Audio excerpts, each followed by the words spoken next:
Hello hi नमस्कार, स्वागत है आप सभी का उत्कर्ष के डिजिटल मंच पे, जहां मैं प्रणीता शुक्ला हाजिर हूं लेकर आपके लिए एक बहुत ही महत्वपूर्ण टॉपिक। जी हाँ, बच्चों का इतना टेंशन देख लिया है मैंने, इतने सारे कमेंट पढ़ लिए हैं जिसमें सिर्फ और सिर्फ एक ही उनको रहता है कि मैम ग्रामर कैसे करें, हिंदी व्याकरण जो है वो हम कैसे पढ़ें। तो आज की जो हमारी क्लास है कि ये जो हिंदी व्याकरण का हवा जो बन चुका है बच्चों में कि इसको कैसे करें, क्या करें, तो आज की हमारी ये क्लास इसी पर आधारित है। कैसे समझे हिंदी व्याकरण, आप सभी बच्चों के लिए ये एक बहुत ही महत्वपूर्ण जानकारी है। कम समय में अच्छे तरीके से मैं आपको व्याकरण का अर्थ समझा पाऊं, मैं व्याकरण की परिभाषा को समझा पाऊं, ये मेरा फर्स्ट मोटो यही रहेगा। कोशिश ये है कि बच्चों के मन से व्याकरण की घबराहट को बाहर निकालना। अरे बेटा, हिंदी तो हम रोजमर्रा की जिंदगी में बोलते हैं, आम बोलचाल की भाषा भी हमारी कौन सी है, हिंदी है। और हमारी मातृभाषा होने के कारण, हमारी राजभाषा होने के कारण हिंदी कोई ज्यादा डिफिकल्ट नहीं है अगर आपने इसके व्याकरण को अच्छे से समझ लिया है। क्या है व्याकरण, इसको हम कैसे समझें, हमारे लिए ये आसान कैसे हो सकता है। हर एग्जाम में 6 से लेके 12 तक, और उसके अलावा जब आप 12th पास आउट हो जाते हो, किसी कंपटीशन की तैयारी करते हो, तो उसमें भी इसका बहुत ही महत्वपूर्ण योगदान होता है। क्योंकि किसी भी कंपटीशन का आप एग्जाम देते हो, उस प्रतियोगी परीक्षा में आपको हिंदी व्याकरण से संबंधित प्रश्न अवश्य पूछे जाते हैं। और जो प्रश्न पूछे जाते हैं वो आपकी 6 to 12 की जो व्याकरण की पुस्तक होती है उसी में से ही ज्यादातर वह प्रश्न पूछे जाते हैं। अगर आप 6 से लेकर 12 तक अगर हिंदी व्याकरण को बहुत अच्छे से समझ लेते हैं तो आपको प्रतियोगी परीक्षा में हिंदी विषय से संबंधित, उस व्याकरण से संबंधित जो प्रश्न आते हैं उनको आप बहुत ही आसानी से कर लेते हो। वैसे आपको ये चीज तो पता ही है कि जब हम स्कूल में एडमिशन लेते हैं तो छोटी क्लास से ही शुरू हो जाती है हिंदी व्याकरण। पहले तो ये होता था कि फर्स्ट क्लास में आने के बाद बच्चा हिंदी व्याकरण पढ़ता था, लेकिन आजकल जो छोटे छोटे प्ले ग्रुप स्कूल्स है ना, वहीं से व्याकरण का थोड़ा थोड़ा नॉलेज बच्चों को देना शुरू कर दिया जाता है। न सिर्फ किताबों और कॉपियों के माध्यम से उनको प्रैक्टिकल चीजें दिखाकर उनमें उस नॉलेज को गेन करने की कोशिश की जाती है। तो हम ये चीज शुरुआत से पढ़ते हैं। जब हम स्कूल जाना नहीं सीखते, जब हम हमारी माता के या हमारे परिवार के जब आसपास होते हैं, तब भी हम शब्दों का प्रयोग करते हैं। ये शब्द क्या है, ये भी व्याकरण के तहत आता है। शब्दों से पहले क्या होता है, इन सारी चीजों को मैं आज आपको बहुत अच्छे से समझाने वाली हूं। तो बहुत मैंने ज्ञान बांट दिया आज वर्बली, लेकिन मैं कोशिश करूंगी कि अब मैं आपको परिभाषा के माध्यम से व्याकरण किसे कहते हैं या व्याकरण हमारे लिए आसान कैसे हो सकती है एग्जामिनेशंस में, तो उसको हम समझने की कोशिश करते हैं। चलिए क्लास को शुरू करेंगे। सबसे पहले तो बच्चों के दिमाग में होता है कि व्याकरण कहते किसे हैं। बहुत महत्वपूर्ण 2 परिभाषा लेके आई हूं मैं आपके लिए। ये मैंने खुद आपके लिए इसीलिए लिखी है ताकि आपको समझने में आसानी हो जाए। तो व्याकरण क्या है? व्याकरण वह शास्त्र है जो भाषा से संबंधित नियम होते हैं, उन नियमों का हमें क्या कराती है? ज्ञान कराती है। व्याकरण वह शास्त्र है जो भाषा से संबंधित नियम है उनका हमको क्या कराएगी? ज्ञान कराती है। इसको और आसान भाषा में देखते हैं। व्याकरण जो है वह विद्या है जिसके माध्यम से हम हिंदी भाषा को शुद्ध रूप में पढ़ना, लिखना, बोलना व समझना सीखते हैं, व्याकरण कहते हैं। बहुत ही आसान है। हमारा जो विचारों का आदान प्रदान करने का तरीका होता है वो भाषा के माध्यम से ही होता है, और भाषा का जो शुद्ध रूप होता है वही व्याकरण कहलाता है। ये मैंने एक ब्रैकेट में छोटी सी चीज लिखी है कि भाषा की शुद्धता के लिए व्याकरण के नियम बनाए गए हैं। अगर आप उन नियमों को बहुत अच्छे से समझ लेते हैं, बहुत अच्छे से पढ़ लेते हैं, बहुत अच्छे से लिख लेते हैं, और उन नियमों को अगर आपको बोलना आता है, अगर वो नियम आपके दिमाग में फिट हो गए हैं, तो मान के चलिए आपको व्याकरण कहीं अटकने नहीं देगी हिंदी में। और इसको समझना भी बहुत आसान है अगर आप स्टेप बाय स्टेप चलते हो। हम कहीं भी छत पर जाते हैं या ऊपर सेकंड फ्लोर पे जाते हैं, थर्ड फ्लोर पे जाते हैं, कहीं भी जाने के लिए हमको सीढ़ियों का इस्तेमाल करना पड़ता है ना। ऐसा तो नहीं है कि फर्स्ट सीढ़ी से सीधा फिफ्थ सीढ़ी पे चले जाते हैं, बिल्कुल नहीं। हम स्टेप बाय स्टेप चढ़ते हैं और सीढ़ी से हमारे मंजिल तक पहुंच जाते हैं। बस हिंदी व्याकरण में भी यही है, जो नियम है उन नियमों का पालन करते हुए जब हम आगे बढ़ते हैं तो व्याकरण हमारे लिए कतई, कहते हैं ना, बिल्कुल भी कठिन नहीं होगी। वो इतने अच्छे से आपको ये व्याकरण जो है वो समझ में आने वाली है। सबसे पहले आपको पता होना चाहिए कि जो हम व्याकरण पढ़ रहे हैं, इस व्याकरण में महत्वपूर्ण अंग कौन से होते हैं। अगर आप उन अंगों को, मैंने कहा ना स्टेप बाय स्टेप, तो व्याकरण को समझने के लिए सबसे पहले आपको उनके अंगों के बारे में पता होना चाहिए। परिभाषा मैंने आपको बता ही दी है।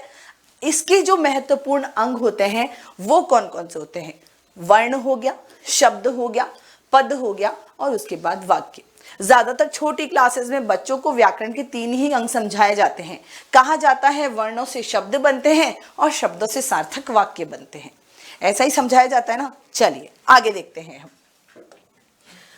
ये है, मैंने आपके सामने एक छोटा सा पेड़ बना दिया है। ये व्याकरण का पेड़ है। क्या है ये? ये एक व्याकरण का पेड़ है जिसमें सबसे पहले हम वर्णों को सीखते हैं। हम छोटी सी क्लास से ही स्वर और व्यंजन सीखते हैं। वर्णमाला का ज्ञान सभी को है और बहुत अच्छे से है, लेकिन मैं फिर भी बता देती हूं, बहुत सारे ऐसे लोग आज भी मौजूद हैं।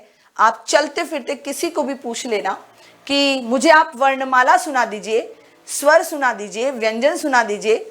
अगर आप कहेंगे तो अ से लेके च छ ज झ तक तो फिर भी सुना देंगे, आगे की वर्णमाला बहुत सारे लोग जो है वो भूल जाते हैं। बस यहीं से अपनी गाड़ी अटक जाती है। जिसको अगर संपूर्ण वर्णमाला का ज्ञान नहीं होगा तो वो कैसे, देखो वर्णमाला का ज्ञान होना बहुत जरूरी है, ठीक है। अब वर्णमाला के अंतर्गत क्या क्या आता है ये तो आपको बहुत अच्छे से पता है ना। वर्णमाला के अंतर्गत आते हैं स्वर एवं व्यंजन, और ये हमको पूर्ण रूप से ज्ञात होने चाहिए। अगर आपको वर्णमाला का ज्ञान नहीं है तो आप शब्द तक कैसे पहुंचेंगे? बिल्कुल आसान नहीं है ये। अगर आपको वर्णों का ज्ञान होगा तो ही आप शब्द तक पहुंच सकते हैं।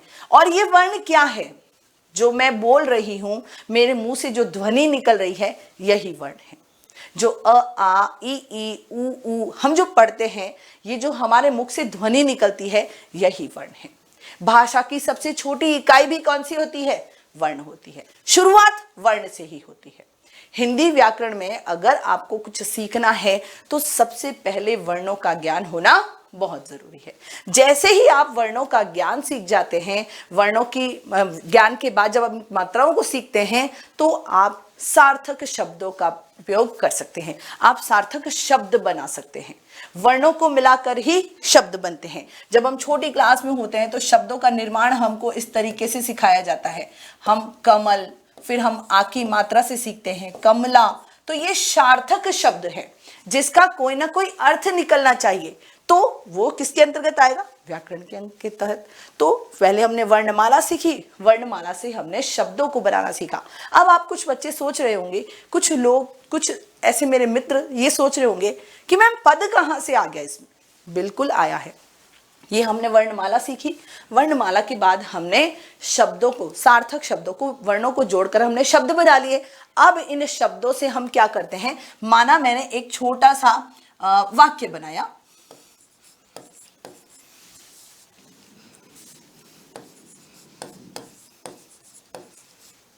मोहन कल घर आया। मोहन कल घर आया। अब यहां जो ये मोहन शब्द है ना, ये क्या है? सबसे पहले आपको पता होना चाहिए ये क्या है। ये एक संज्ञा शब्द है। मोहन क्या है? एक संज्ञा शब्द है, यानी मोहन को संज्ञा की पदवी मिल गई। समझ में आ रही मेरी बात? मोहन को संज्ञा की पदवी मिल गई। मैंने कहा मोहन संज्ञा के साथ साथ कर्ता भी है। कर्ता तो छोड़ो, कर्ता बाद में करेंगे। मैंने कहा मोहन कल घर आया, तो मोहन संज्ञा हो गया। उसके बाद मोहन क्या है? लड़का है। लड़का है तो इसका क्या पता चला हमें? इसका लिंग पता चल गया। मोहन कल घर आया, अकेला आया है, इससे हमें क्या पता चला? वचन पता चल गया। अकेला आया है तो कौन सा वचन हो गया? एक वचन हो गया। अगर यहाँ मोहन कल यहाँ कुछ क्रिया कर रहा होता तो कर्ता के रूप में आ जाता। तो यहाँ मोहन कल घर आया तो इसे इतनी पदवी मिल गई है, संज्ञा की, लिंग की, एक वचन की, इसीलिए हम इसे पद में, व्याकरण में इसको पद के तहत ऐड करते हैं। फिर आता है व्याकरण का चौथा महत्वपूर्ण अंग, जो कि क्या कहलाता है? वाक्य। समझ में आ रही है मेरी बात? वाक्य कब बनेगा? जब आपके वर्ण क्लियर होंगे, जब आप वर्ण से शब्दों का निर्माण करना सीख जाएंगे, शब्दों से जब आप पद को पहचानना सीख जाएंगे, उसके बाद आपके जो वाक्य हैं वो बिल्कुल सार्थक होंगे। तो सार्थक शब्दों का समूह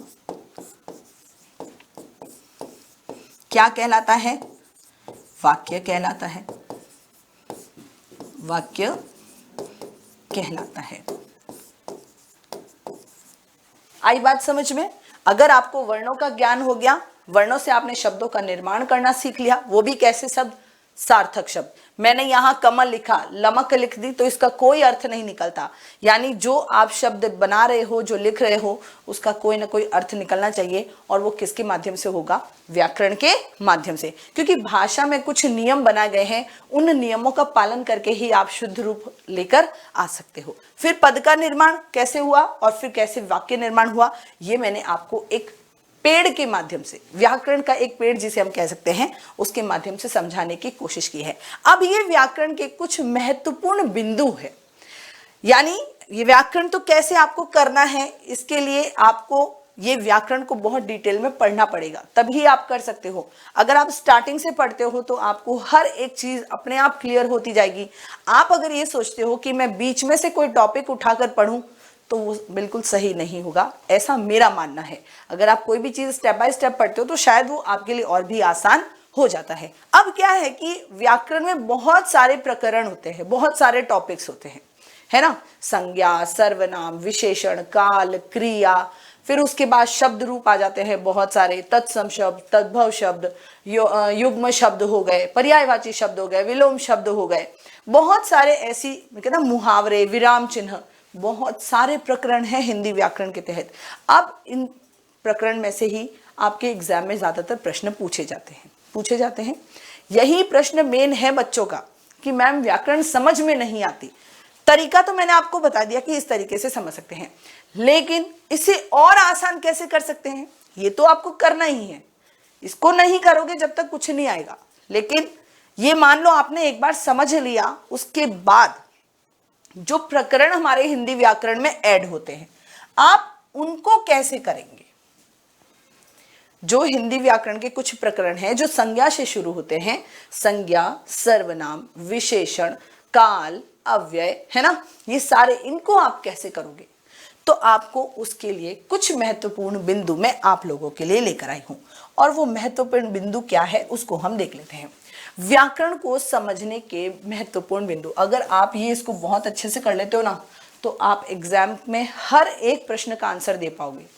लिख के ले लो, मैं गलत नहीं बोल रही हूँ। अगर आपने इनको समझ लिया ना, तो आप बोर्ड एग्जामिनेशन, स्पेशली बोल रही हूँ 10th और 12th के जो बच्चे हैं, इसको बहुत अच्छे से समझ लेना। ये महत्वपूर्ण बिंदु आपके एग्जाम में बहुत काम आने वाले हैं। आपको कुछ नहीं करना है, जो भी आपको प्रकरण मिला है, जो भी आपके एग्जाम में टॉपिक आ रहे हैं, सिलेबस में सबसे पहले वो टॉपिक क्लियर होने चाहिए कि मेरे एग्जाम में ये जो है टॉपिक आने वाले हैं, ये प्रकरण आने वाले हैं। अब उन प्रकरण में आपको क्या करना है, ये वही 5 बिंदु है।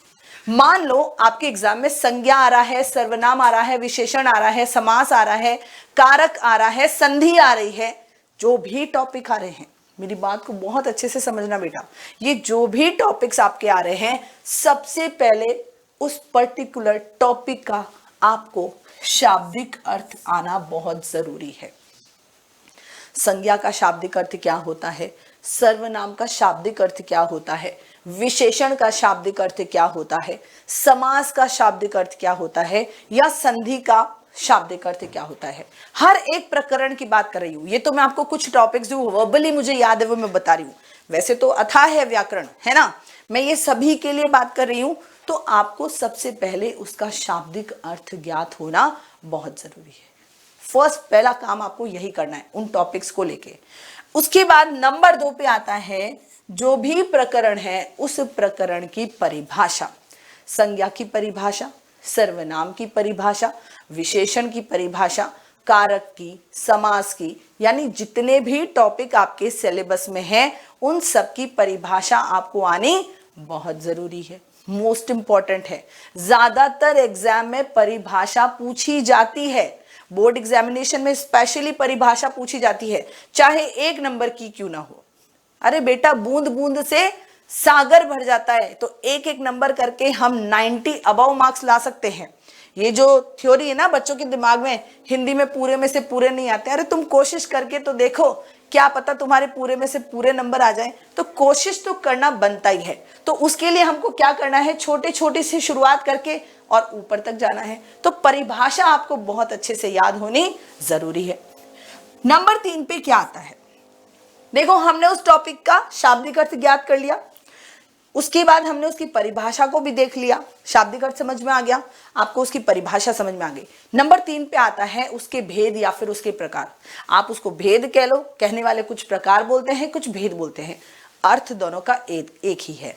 तो मैंने कहा संज्ञा के प्रकार आपको पता होना चाहिए, व्यक्तिवाचक, जातिवाचक, भाववाचक। जातिवाचक के अंतर्गत जो उसके 2 और उपभेद है, द्रव्यवाचक और समूहवाचक।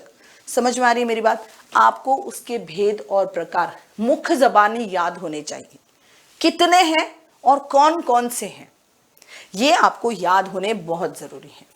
और ये तो बेटा करने से ही आएगा। अगर हम सोचे कि हम बैठे हैं आराम से कर लेंगे, आराम से कभी कोई चीज नहीं होती है। सफल वही होता है जो कठिन परिश्रम करता है। तो हमें कठिन परिश्रम करके सफलता को प्राप्त करना है। बैठे रहने से आप सोचो मुझे सफलता मिल जाएगी, अगर हम ये सोच के आकर आपको क्लास करवाएं कि हम मेहनत नहीं करेंगे, बस यहाँ खड़े हो जाएंगे, जो आ रहा है वो पढ़ा देंगे, ऐसे नहीं होता है। तो फिर आपको क्वालिटी कंटेंट कभी नहीं मिलेगा। तो उस क्वालिटी कंटेंट के लिए हमको क्या करना पड़ता है, पहले कठिन परिश्रम करना पड़ता है, तब जाकर हम डिसाइड कर पाते हैं कि बच्चों को किस तरीके से समझाना है। ये एक एग्जाम्पल हो गया। उसके बाद जब आप उन भेद और प्रकार को याद कर लेते हो, कितने हैं कि भाई संज्ञा के 3 है, सर्वनाम के कितने हैं कि भाई 6 हैं, ये ऐसे आपको याद होने चाहिए, है ना। अब आपने भेद और प्रकार याद कर लिए, उनके बाद उनकी परिभाषा जो होती है उनको याद करना है। लाइन से चलोगे, 1 बाय 1, कोई हड़बड़ी नहीं करनी है, लेकिन इस तरीके से याद करो कि एग्जाम से पहले आपके ग्रामर का कोर्स जो है वो पूरा कंप्लीट हो जाए। ठीक है, आपने भेद और प्रकार याद किए। अब बात आती है उनकी परिभाषा की। जो भेद है, जो प्रकार है, उनकी परिभाषा क्या है वो भी आपको ज्ञात होनी चाहिए। जैसे मैंने आपको संज्ञा सर्वनाम के प्रकार बताए, व्यक्तिवाचक, जातिवाचक और भाववाचक। अब व्यक्तिवाचक की क्या होती है, जातिवाचक संज्ञा की परिभाषा क्या होती है, और भाववाचक संज्ञा जो है उसकी परिभाषा क्या होती है, उसको आपको याद करना है। एक एक लाइन की होती है, आप अगर उसको समझ के याद करते हो ना तो आप जीवन में कभी नहीं भूलते हो। व्यक्ति विशेष की बात आ गई तो व्यक्तिवाचक, जाति विशेष की बात आ जाती है तो जातिवाचक, और जहां भाव विशेष की बात आ जाए वहां भाववाचक। और द्रव्य और समूह में तो सोचने की भी जरूरत नहीं है, जहां द्रव्य की बात होगी वहां द्रव्यवाचक हो जाए, जहां समूह की बात होती है वहां समूहवाचक हो जाएगा। तो ये आपको पंक्ति में जब आप पढ़ते हो तो उसको समझ के पढ़ना है। मेरा थोड़ा सा गला खराब है तो कोशिश मेरी पूरी है कि मैं अच्छे से एक्सप्लेन करूं। तो जब तक आप उसको वर्बली अच्छे से पढ़ोगे नहीं, उसको समझोगे नहीं, तब तक तो वो आपको याद नहीं होगा। ऊपरी मन से अगर आप पढ़ाई करने बैठते हो, एकाग्रचित होकर पढ़ना चाहिए। कभी भी जब पढ़ो, मन हो तभी पढ़ो, जबरदस्ती वाला नहीं पढ़ना है कि अभी मन नहीं है तो अभी लेके बैठ गए कि यार मम्मी बोल रही ना पढ़ लो, वो चीज नहीं होनी चाहिए। पढ़ो तभी जब आपका मन खुश हो, आपके मन को खुद से अंदर से आवाज आनी चाहिए कि हाँ अब मेरी इच्छा है कि मैं 2 घंटे पढ़ लूं, क्योंकि बोर्ड एग्जामिनेशन है, आ रहे हैं। मैं सिर्फ बोर्ड एग्जामिनेशन की ही बात नहीं कर रही, एग्जाम सारे स्टूडेंट के हैं, सबके ही एग्जाम है, तो आपको उस हिसाब से तैयारी शुरू कर देनी चाहिए। नंबर 4 पे आता है भेदों के भी उपभेद होते हैं। सर्वनाम में पुरुषवाचक सर्वनाम है, उसमें आपको पता ही है उत्तम पुरुष, मध्यम पुरुष या प्रथम पुरुष भी कहते हो आप, उत्तम या प्रथम, मध्यम पुरुष और अन्य पुरुष, है ना। ये भेदों के भी उपभेद के अंदर आ रहे हैं। तो आपको ये सब ज्ञात होना चाहिए, अर्थ के आधार पर क्या होता है, रचना के आधार पर। तो ये सब भेदों के भी क्या है, उपभेद हैं। तो जब आपको भेद याद होंगे तो उपभेद भी याद हो जाएंगे। जैसे मैंने आपको जातिवाचक बताया, ये तो भेद हो गया, लेकिन भेदों के उपभेद में आ गया द्रव्यवाचक और समूहवाचक, क्योंकि ये जातिवाचक के ही उपभेद हैं। तो जब आपको भेद याद हो जाए, उनकी परिभाषा याद हो जाए, तब आपको जाकर उनके भेदों के जो उपभेद होते हैं उनको याद करना है। कई बार पूछ लिया जाता है, तो आपको इस तरीके से भी याद करना आसान हो जाएगा। और अंतिम जो आता है वो है उनके उदाहरण। अगर आपको शाब्दिक अर्थ समझ में आ गया, आपको परिभाषा समझ में आ गई, आपको उनके भेद याद हो गए, उनकी परिभाषा याद हो गई और भेदों के अगर उपभेद याद हो गए, तो आपको उदाहरण में कहीं कोई दिक्कत नहीं आएगी। उदाहरण अपने आप याद होते चले जाएंगे। जब आप 1 बाय 1 चलोगे तो उदाहरण जो है वो अपने आप आपको याद होते जाएंगे। तो ये सबसे आसान तरीका बताया है मैंने। स्पेशली 10th और 12th बोर्ड के जो स्टूडेंट हैं उनके तो ये आते ही आते हैं व्याकरण से संबंधित। देखो सभी क्लासेस में आते हैं व्याकरण के क्वेश्चंस तो, लेकिन जो प्रकरण दिए गए हैं संधि, समास, कारक, ये आपको याद करने के लिए आप अगर इन महत्वपूर्ण बिंदुओं पर थोड़ा सा अगर काम कर दो ना, तो बेटा लिख के ले लो, हिंदी में बहुत अच्छे नंबर तुम लोगों के आने वाले हैं। मैंने पर्टिकुलर कोई टॉपिक नहीं उठाया है, क्योंकि टॉपिक से आप हर चीज क्लियर नहीं कर सकते, क्योंकि टॉपिक तो बहुत सारे हैं, ग्रामर तो बहुत बड़ी है, व्याकरण अथाह है, आप उसको पढ़ते जाओ, ग्रामर खत्म नहीं होगी, व्याकरण कभी खत्म नहीं होगी। लेकिन आप उसको किस नियमों के आधार पर पढ़ते हो, उसको पढ़ने का तरीका क्या होना चाहिए, अगर आप इन बिंदुओं के आधार पर अगर पढ़ोगे, तो मैं लिख के दे रही हूं आपके व्याकरण को छोड़ो, हिंदी, संपूर्ण हिंदी में, क्योंकि कोर्स की जो किताबें होती है वो तो हम प्रश्न उत्तर देखकर याद कर लेते हैं, क्योंकि किताबों में जो प्रश्न आ रहे हैं उसी के आंसर किताबों में ही है, आपको स्कूल में लिखा दिए जाते हैं, हम यहाँ पर आकर बहुत अच्छे से उसको एक्सप्लेन कर देते हैं। तो किताब में तो आप कहीं ना कहीं से कुछ ना कुछ नंबर ले ही आओगे। बात जब आती है व्याकरण की, तो धोखा हम यही खाते हैं एग्जाम में। तो इस धोखे से बचने के लिए ही ये महत्वपूर्ण बिंदु लिखे हैं। अगर आप इन 5 बिंदुओं पे चल लिए ना, व्याकरण में मैं लिख के दे रही हूँ, जो संधि है, समास है, कारक है, अलंकार है, उसके अलावा बता दूं मैं आपको संज्ञा, सर्वनाम, विशेषण बहुत लाइटली लेते हैं, लेकिन इससे संबंधित प्रश्न बहुत आते हैं एग्जाम में। अगर आप इन 5 बिंदुओं को ध्यान में रखकर याद करते हो और 1 लाइन के भी क्वेश्चन लर्न करते हो ना, तो आप बहुत सारे प्रश्नों के उत्तर दे सकते हो। समझ में आ गई मेरी बात? तो ये यहाँ पर मैंने आपको व्याकरण कैसे समझे, मेन जो हमारा टॉपिक था ना, उसको समझने का तरीका, व्याकरण किसे कहते हैं, परिभाषा के रूप में बता दिया। व्याकरण को समझने के लिए किन अंगों को समझना जरूरी है, वो अंग मैंने आपको बहुत अच्छे से एक्सप्लेन कर दिए हैं। और एग्जाम जो कि आने ही वाले हैं, समय बहुत कम है, तो कम समय में हमारी तैयारी हिंदी विषय के लिए कैसी होनी चाहिए, वो आपको समझाने के लिए मैंने ये महत्वपूर्ण बिंदु आपको एक्सप्लेन कर दिए हैं। आपको इन्हीं के आधार पर आने वाले बोर्ड एग्जामिनेशन की तैयारी करनी है। चलिए, यह दिवाली खुशियों वाली, जी हाँ, आप लोग खुश हो जाइए, ये सभी के लिए है। 6 to 12 जो है उत्कर्ष ऐप में 6 to 12 के सभी ऑनलाइन कोर्सेज पर 90% ऑफ चल रहा है भाई साहब। उसके साथ आपको फ्री टेस्ट सीरीज भी दी जा रही है प्रैक्टिस के लिए। इससे ज्यादा आपको और क्या चाहिए, मजा ही आ जाएगा। 90% ऑफ भैया, छोड़ना नहीं है। तो इस दिवाली महाधमाका ऑफर का आज अंतिम दिन है, बिल्कुल मत छोड़ो। चाहे आप हो, चाहे आपके रिलेटिव्स हो, उनको भी बोल दो कि जाओ और जल्दी से कोर्स परचेज करो। हिंदी मीडियम, इंग्लिश मीडियम दोनों कोर्सेज अवेलेबल हैं, जाओ और जल्दी करो। अगर इसमें और फायदा चाहिए, 90% अप टू 90% ऑफ है ही, लेकिन अगर आपको इसमें और थोड़ा सा डिस्काउंट ऐड करना है, तो आपके शहर में किसी भी आसपास के ई मित्र में जाइए, उस ई मित्र के CSC और RKCL केंद्र पर उत्कर्ष के सभी कोर्सेज पर 10% का अतिरिक्त डिस्काउंट उपलब्ध है। तो जाइए और जल्दी से परचेज कीजिए। मैं उम्मीद करती हूं कि आज की जो क्लास थी कि व्याकरण को हम कैसे समझ सकते हैं, वो आपको बहुत अच्छे से समझ में आई होगी। और मैं चाहती हूं कि जैसे मैंने आपको बताया है उस तरीके से पढ़कर देखिए।